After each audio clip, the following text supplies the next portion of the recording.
네, 정치권 소식 핵심 키워드로 짚어보는 시간입니다. 이종훈 정치평론가, 최진봉 성공회대 교수와 정리해 보겠습니다. 두 분 안녕하십니까? 어서 오세요. 안녕하세요. 네, 첫 번째 키워드 내용 확인해 보겠습니다.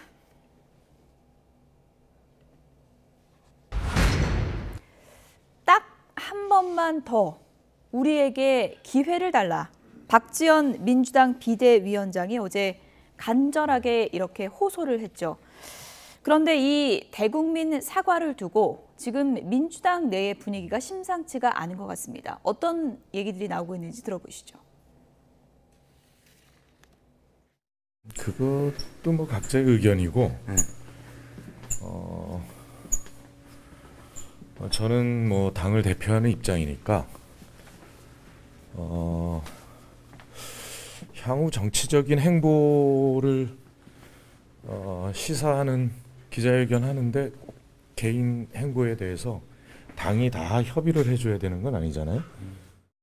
이제 같이 사과를 하는 게 맞다고 판단을 했고, 근데 그에 대해서 부정적인 의견을 내비치신 겁니다.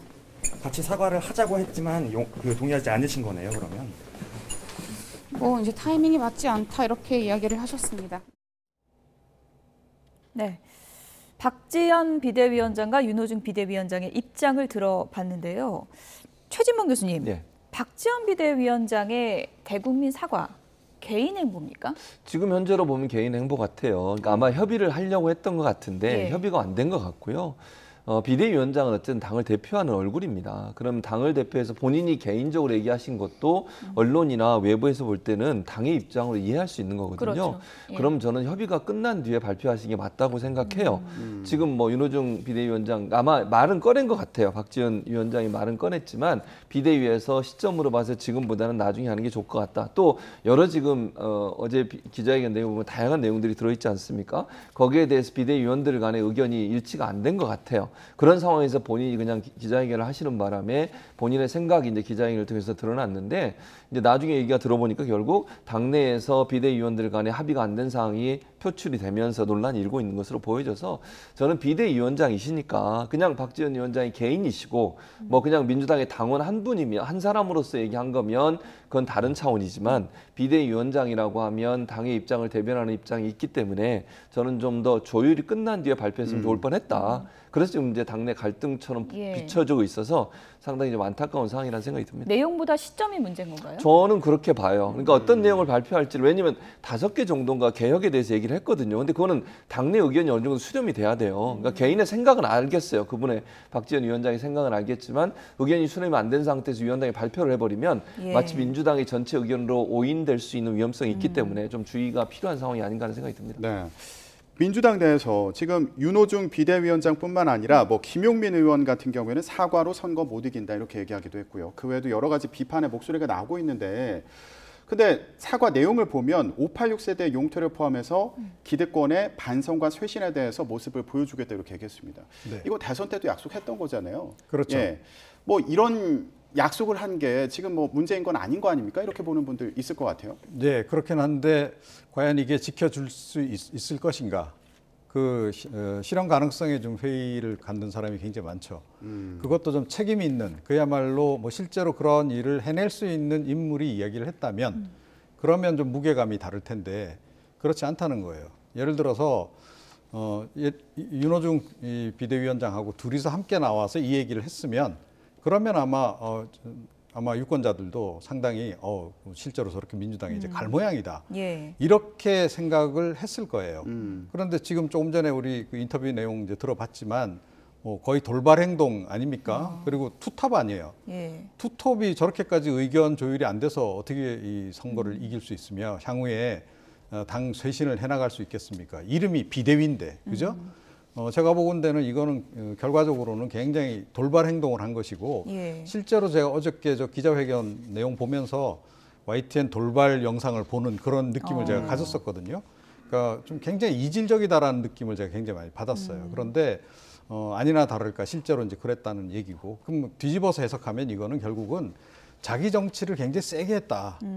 이렇게 볼 수밖에 없어요. 향후에 본인이 뭘 의지하는지는 모르겠는데 당내에서 뭔가 중요한 역할을 좀 생각하고 있는 것 같고 그 역할을 하기 위해서 어떻게 보면 자기 정치를 지금부터 시작을 한 그런 그 상황으로 오히려 이게 예. 좀 해석을 하는 게 옳지 않을까 이런 생각입니다. 그런데 유권자 입장에서는 일단 당 비대위원장이 긴급 기자회견을 열어서 메시지를 발표한 거고 예. 그리고 지방선거의 중심축이라고 할 수 있는 이재명 후보나 김동연 후보도 비슷한 뉘앙스의 말을 하면서 박지원 위원장에게 힘을 실어줬거든요. 이건 어떻게 해석해야 됩니까? 그러니까 왜냐하면 선거에 나온 예. 분들 입장에서는 내분으로 비화되는 것을 경계할 수밖에 없어요. 그러니까 네. 저는 이재명 후보나 아니면 다른 후보들, 송영길 후보나 이런 분들이 저런 말씀을 하시는 것은 김동연 후보도 마찬가지고요. 예. 지금 상황에서 그럼 저게 반대하는 얘기를 해보세요. 어떻게 되겠습니까? 선거 이제 사전 투표를 하면 이틀밖에 안 남았어요. 내일 모레부터 이제 사전 투표 하잖아요. 예. 이틀밖에 안 남은 상황에서 당내 분란이 부각이 되고 또 갈등의 요소가 나왔다고 하면 그건 선거에 정말 치명적입니다. 그래서 저는 뭐 속으로 여러 가지 생각을 할 거예요. 세 분 다 저는 그렇게 개인적으로 생각을 하는데 그럼에도 불구하고 지금 상황에서는 박지원 위원장의 말에 반발을 하거나 아니면 반대 의견을 표시하기보다는 이해하고 받아들인다라고 하는 발언을 할 수밖에 없는 상황이다. 그러니까 저는 그렇다고 해서 개인적인 판단입니다. 이거는 세 분이 다 그럼 박지원 위원장의 저런 발언 돌출 행동을 긍정적으로 평가할 거냐? 저는 그렇게 보지 않아요. 지금 아까 말씀하신 것처럼 정말 저는 그 박지원 위원장이 본인의 정치, 그러니까 본인 정치를 하고 있는 거예요. 근데 그게 선거를 뭐 저는 사전선거 투표를 기준으로 하면 이틀 앞두고서 저런 돌출 행동을 하는 건 전혀 도움이 안 됩니다. 그리고 사과라고 하는 거 사과 지난번도 했잖아요. 그리고 본인 또한 제가 기억에 3번 정도 했어요. 그 사과를.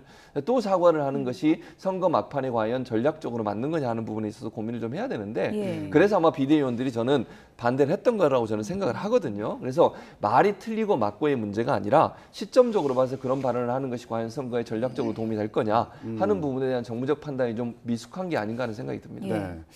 이재명 후보 반응을 좀 더 보겠습니다. 전적으로 공감한다 이렇게 얘기했는데 그러면서 동시에 했던 얘기가 확대 해석, 그 밖에 확대 해석은 경계한다 또 이렇게 얘기했거든요. 이건 네. 어떤 의미가 있다고 봐야 될 것 같아요? 애매한 지지죠. 예, 근데 제가 보건대는 제가 이제 좀 문제로 좀 생각하는 대목은 뭐냐면 지금 민주당의 유력 지금 어떻게 보면 각 지역에서 뛰고 있는 후보들조차도 어제 그 박지원 위원장의 사과에 기대지 않을 수 없는 그런 상황으로까지 몰려 있다라고 하는 것. 그게 일단은 이제 제가 보건대는 가장 큰 문제가 아닌가 이런 생각이 좀 들고요. 물론 이제 심정적으로는 이해가 갑니다만 그럼에도 불구하고 좀 옳고 그름은 명확하게 좀 구분을 짓고 가야 되는데 지금 그럴 정황이 지금 안 되는 것 같아요. 지금 상황 자체가 그런 부분이 좀 눈에 띄고 자 그러다 보니 이제 이거에 대한 평가도 좀 애매하게 좀 표현을 할 수밖에 없는 상황인 거죠. 예. 그러니까 일단 사과 부분은 굉장히 잘했다라고 생각하는데 나머지 부분에 대해서는 또 본인이 또 생각하기에 따라서는 상당히 좀 거부감이 드는 부분들도 없잖아 있었을 거다라고 봐요. 그러니까 가장 결정적으로는 이제 그 이른바 86 용태론 부분을 다시 한번 강조를 한 데다가 거기서 그치질 않고 어제 뭐라고 얘기를 했냐면 예. 일주일 안에 이거 논의 거쳐서 결론을 내겠다라고 이야기를 했단 말이에요. 거의 예. 단정적으로. 그 얘기는 뭐냐면 지방선거 전까지 이거를 해결하겠다. 이렇게 지금 국민들한테 어떻게 보면 약속을 한 건데 자 이렇게 되면 그 사이에 그럼 당내에서 이 논의를 안 할 수가 없잖아요. 자 그런데 실제로 지금 상황은 어떠냐. 민주당은 지금 86세대가 주력군 아닙니까? 그죠? 이게 그냥 조용히 그냥 넘어갈 일인가요? 상당히 당내 분란이 유발될 수밖에 없는 상황이에요. 그러니까 지방선거 지금 투표 막 들어가는데 그런데 그 직전에 당내에서는 이 문제를 가지고 서로 다투고 갈등을 빚고 이런 모습을 보이는 게 과연 바람직하겠는가? 자 그러니까 상당히 부담스러운 부분이 있는 거죠. 그러니까 확대 해석을 경계하는 그런 발언도 함께 내놓은 것으로 그렇게 보입니다. 어제 발언 중에서 맹목적 지지에 갇히지 않겠다. 팬덤 정당이 아니라 이거는 대중 정당으로 가야 된다라고 했어요. 이 발언을 두고 요즘에 뭐 이재명 후보 지지자들을 소위 뭐 개딸들 이렇게 부르잖아요. 네. 개딸들에 대한 전면전 선포다 이렇게 해석이 나오고 있습니다. 그렇죠. 이제 그렇게 들려요. 왜냐하면 예. 본인에 대해서 이제 개혁의 딸들이라고 하는 분들이 퇴진해라 이런 압박하는 시위를 했었어요. 민주당사 앞에서 거기에 대한 반발이라고 저는 생각을 해요. 근데 저런 것도 저는 타당하지 않다고 봅니다. 왜냐하면 개인 자기를 반대하는 사람들에 대해서 공격적인 성향을 보이고 그런 부분들을 저렇게 대놓고 비대위원장 입장에서 얘기하시는 건 저는 바람직하지 않다고 생각해요. 물론 대중정당으로 가야 된다. 거기에는 큰 틀에서 동의하죠. 그러니까 중도층까지 아우를 수 있는 그런 정당의 모습을 가져야 되는데 거기에 누가 반대를 하겠습니까? 근데 누가 봐도 저 말은 본인의 지금 반대 입장을 펴고 있는 개혁의 딸들에 대해서 뭔가 불편함을 표현하는 표현으로 들린다는 거죠. 예. 저는 그런 부분은 피해야 된다고 생각해요. 개인적으로 그런 감정이 있더라도 비대위원장이라고 하면 예. 그 자기를 싫어하든 좋아하든 민주당을 지지하는 사람들을 함께 끌고 가야 되는 거잖아요. 예. 품고 가야 되는 것이고 그런 큰 정치의 모습을 보여줘야 되는 게 맞을 텐데 그런 부분들을 저렇게 각인시켜서 뭔가 공격하는 듯한 발언을 하게 되면 내부 분란이 또 일어날 수밖에 없어요. 그럼 또 저기에 대해서 개혁의 딸들이라는 분들은 또 반발하지 않겠습니까? 그게 반복되는 게 과연 무슨 도움이 될까? 그것도 예. 선거를 2, 3일 앞둔 상태에서 그런 점에서 보면 좀 아쉽다 이런 생각이 듭니다. 네. 이재명 후보는 어떻게 들었을까 이것도 참 궁금한데 어제 이 기자회견 이후에 이재명 후보가 팬카페에 개딸들 고맙잖아 이렇게 또 예. 올렸다고 합니다. 팬덤 정치, 팬들과 소통을 굉장히 열심히 하고 있는 그런 상황인데 네. 어제 얘기 어떻게 들었을까요? 그러니까 오늘날에 이재명 후보를 만든 게 결국은 팬덤 아닌가요? 예, 민주당 내 지지 기반도 없는 상태에서 경선을 돌파해서 승리도 하고, 그리고 이제 본선에 나와서도 이제 저렇게까지 뛸 수 있었던 그런 가장 큰 저력이라고 한다면 결국 팬덤 정치였다고 저는 봐요. 그리고 지난 대선 기억나시겠지만 선거 막판에 사실은 여성 표심이 이재명 후보 쪽으로 많이 이동을 했지 않습니까?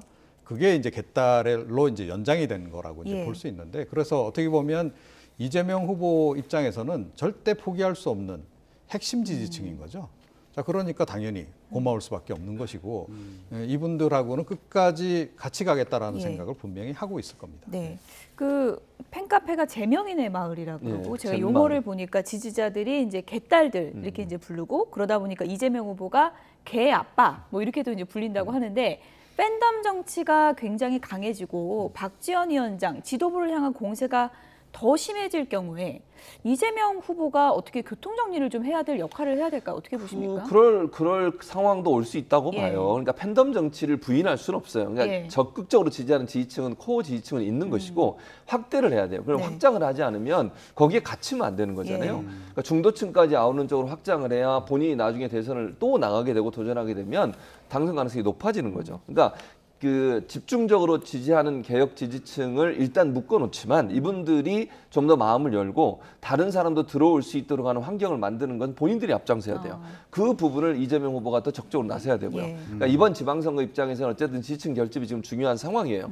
상당히 어려운 상황에서 선거를 치르고 있고 지금도 뭐 본인도 개항을에 출마를 했지만 여러 가지 어려운 상황 가운데 선거를 치르고 있지 않습니까? 이 상황의 지지층을 절대적으로 결집하고 중도의 약간의 확장을 통해서 당선을 해야 되는 상황이기 예. 때문에 이분들과의 소통을 계속 할 수밖에 없다. 다만 장기적 관점에서 보면 이 팬덤 정치가 줄 수 있는 여러 가지 부작용도 있기 때문에 외연 확장을 위한 다양한 변화는 반드시 추구해야 된다 이렇게 봅니다. 예. 네.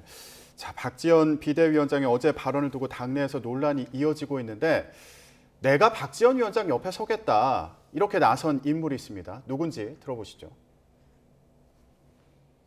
민주당 전체적으로는 이해찬 당대표도 조국 사태 때문에 사과한 적이 있죠.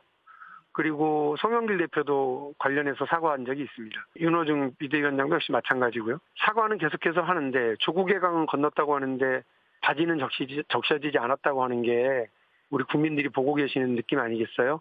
필요한 책임 있는 조치들이 뒤따라 못한 상태에서 사과 위에 또 쌓이고 국민들이 더불어민주당에 대한 실망 이런 것들이 여전히 가시지 않고 아무런 변화도 만들지 못한 채로 지금 지방선거를 치르는 게 가장 큰 부담이라고 봐요. 네. 자, 사과가 사과 위에 쌓이고 국민 실망도 쌓였다 이런 얘기로 들리는데 사과만 하고 조치는 제대로 없었다 이런 얘기예요. 네. 그러면서 예시로 든 게 지금 조국의 강이거든요. 예, 왜 이 얘기를 지금 소환한 걸까요? 네. 그러니까 본인도 얘기했다시피 조국의 강 말은 건넜다라고 하는데 실제로 못 건넌 거 아니냐.